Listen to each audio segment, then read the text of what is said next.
semangat ya. Sebelum mengikuti pembelajaran, silahkan terlebih dahulu persiapkan buku paket Bahasa Indonesia kelas 7, buku catatan, buku tugas Bahasa Indonesia, dan alat tulismu ya. Selamat mengikuti pembelajaran.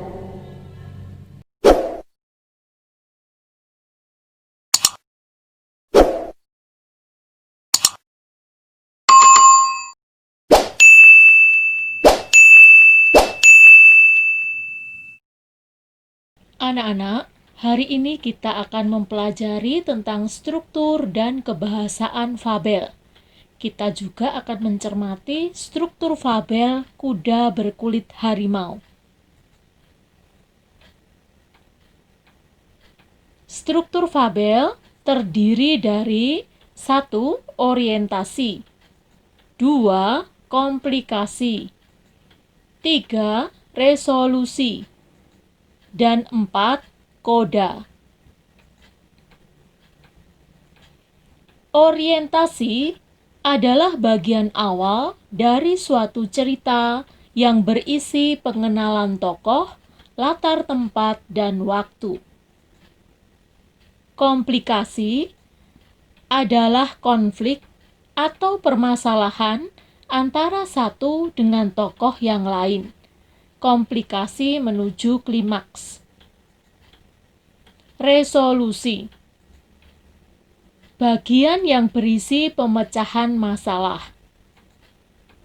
Koda boleh ada, boleh tidak, adalah bagian terakhir fabel yang berisi perubahan yang terjadi pada tokoh dan pelajaran yang dapat dipetik dari cerita tersebut.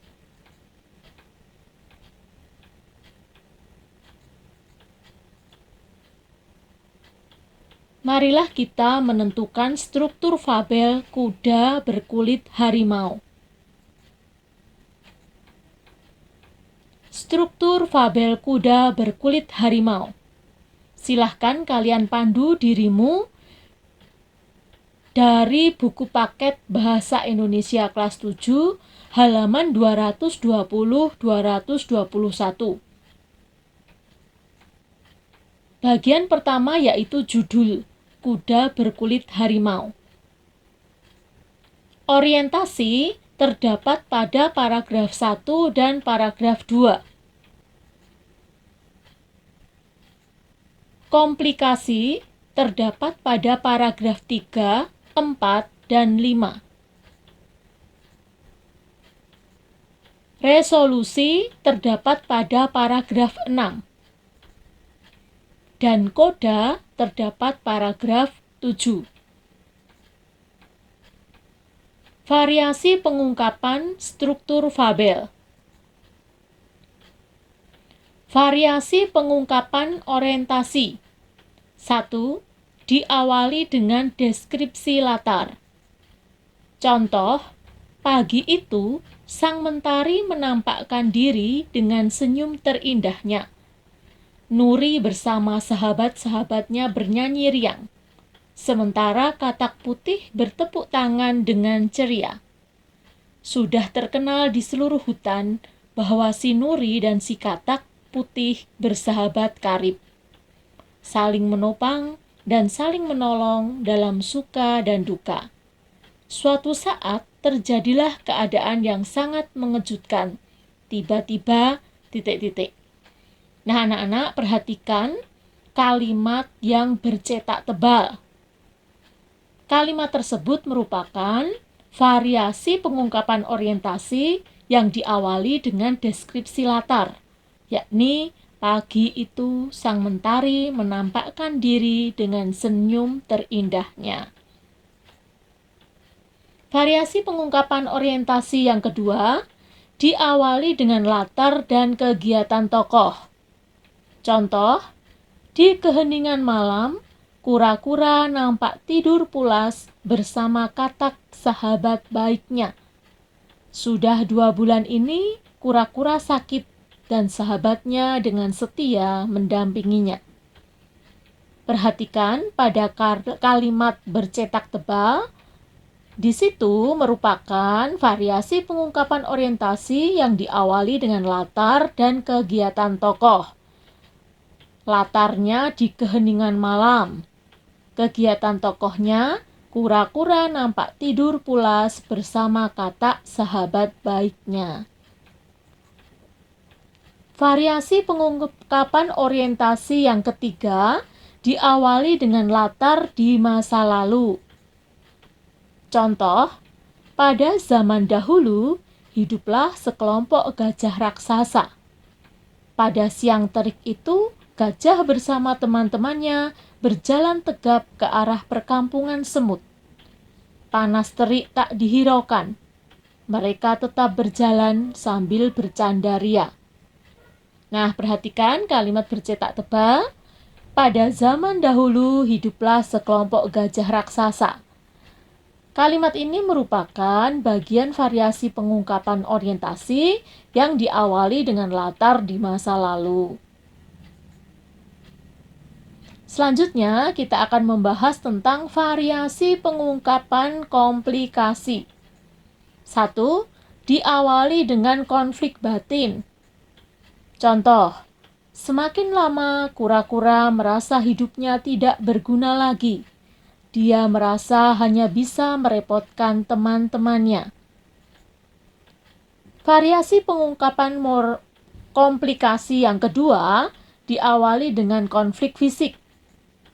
Contoh, ketika gajah memasuki area perkampungan semut merah, tanpa diduga pasukan semut merah tiba-tiba menyerangnya. Semut menuduh gajah melakukan penghancuran perkampungannya. Gajah mengelak dan mencoba menjelaskan. Akan tetapi, semut terus menyerang telinga gajah. Variasi pengungkapan komplikasi yang ketiga diawali dengan perubahan latar dan peristiwa tidak mengenakkan tokoh. Contoh, bulan berganti bulan, tahun berganti tahun. Ternyata semua keadaan tak ada yang abadi. Persahabatan gajah dan semut dilanda perpecahan. Semut mulai mengkhianati persahabatan itu. Marilah selanjutnya kita perhatikan variasi pengungkapan resolusi. 1.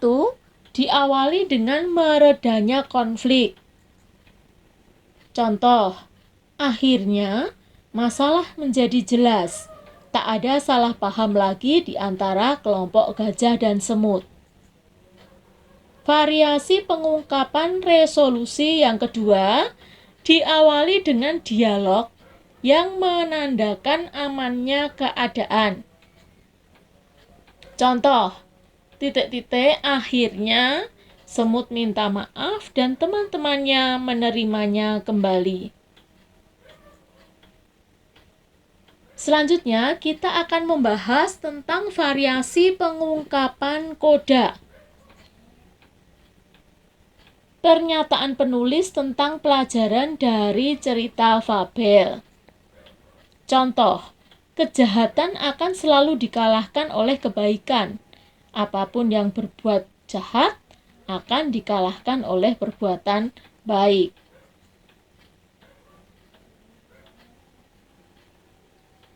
Sekarang kita akan membahas tentang ciri kebahasaan fabel. 1. Pilihan kata atau diksi pada fabel. Menunjukkan latar dengan pilihan kata yang mudah diimajinasikan untuk menunjukkan latar, baik latar suasana, latar waktu, maupun latar tempat, diperlukan diksi yang tepat. Pemilihan diksi yang tepat dapat memudahkan pembaca mengimajinasikan latar. Contoh, pilihan kata atau diksi pada fabel. Latar suasana. Hangat sinar matahari menyentuh kulit burung hantu. Digunakan untuk mendeskripsikan suasana pagi. Latar tempat. Telaga 3 warna bak pelangi. Latar waktu, kala itu pada zaman dahulu. 2. Penggunaan sinonim pada fabel. Fabel menggunakan variasi kata untuk menggambarkan atau mendeskripsikan sifat, baik sifat tokoh maupun sifat benda dan keadaan. Meskipun memiliki arti yang sama, akan tetapi diksi atau pilihan kata yang tepat untuk mendeskripsikan sifat tokoh dapat mempengaruhi nilai rasa pada pembaca. Kata sifat, efek emosi lemah, senang, memiliki efek emosi kuat, riang gembira. Efek emosi lemah, tidak teratur, memiliki efek emosi kuat, berantakan. Efek emosi lemah, sedih, memiliki efek emosi kuat, merana.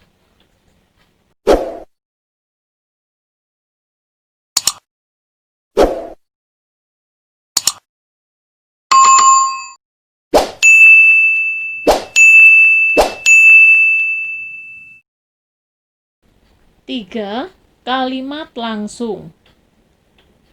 Cara penulisan kalimat langsung. 1. Bagian kalimat langsung diapit oleh tanda petik 2, bukan petik 1. 2. Tanda petik penutup ditaruh setelah tanda baca yang mengakhiri kalimat petikan. Contoh, Andi mengatakan,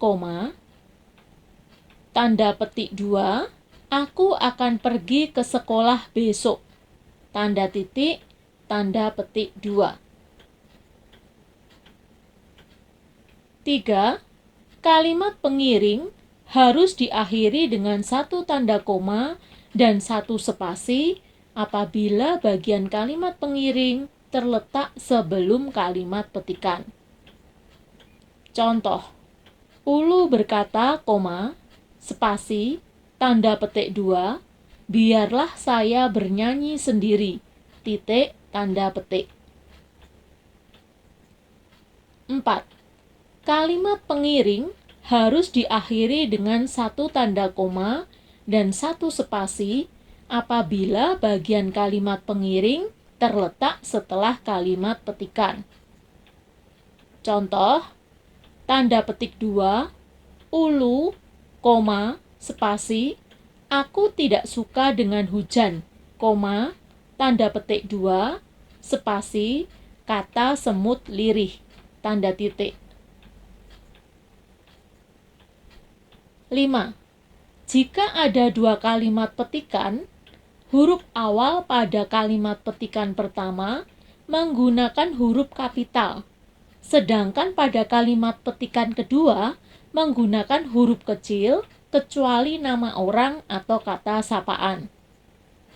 Contoh, tanda petik 2, coba saja minta sama ayah, tanda petik 2, spasi, kata ibu, spasi, tanda petik 2, dia pasti akan memberikannya, tanda titik, tanda petik 2.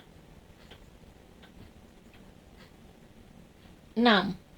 Tanda koma tidak dipakai untuk memisahkan petikan langsung dari bagian lain yang mengiringinya dalam kalimat jika petikan langsung itu berakhir dengan tanda tanya atau tanda seru.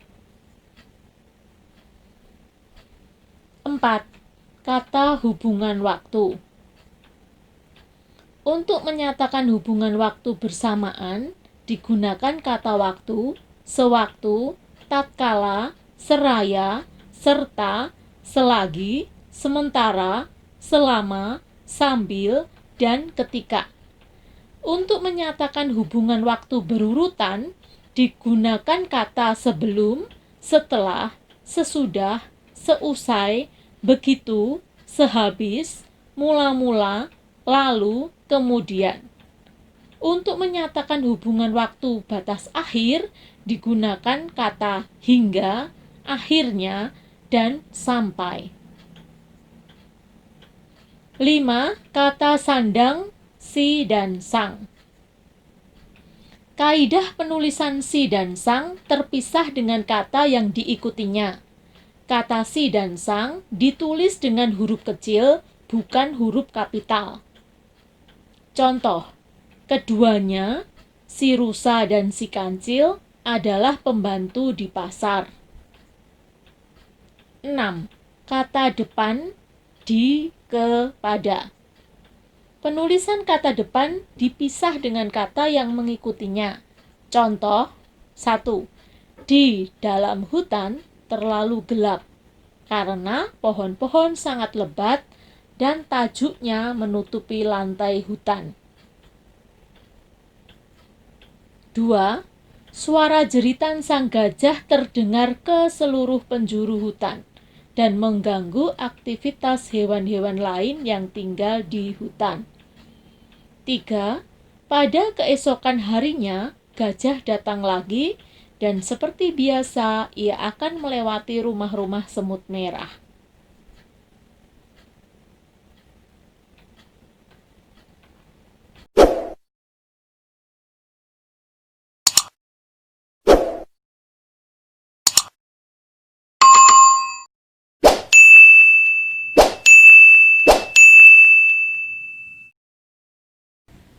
Nah anak-anak, demikian tadi pembelajaran kita hari ini.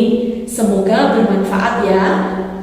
Sampai jumpa lagi di pembelajaran selanjutnya. Ingat untuk tetap jaga kesehatan, tetap semangat. Tuhan memberkati.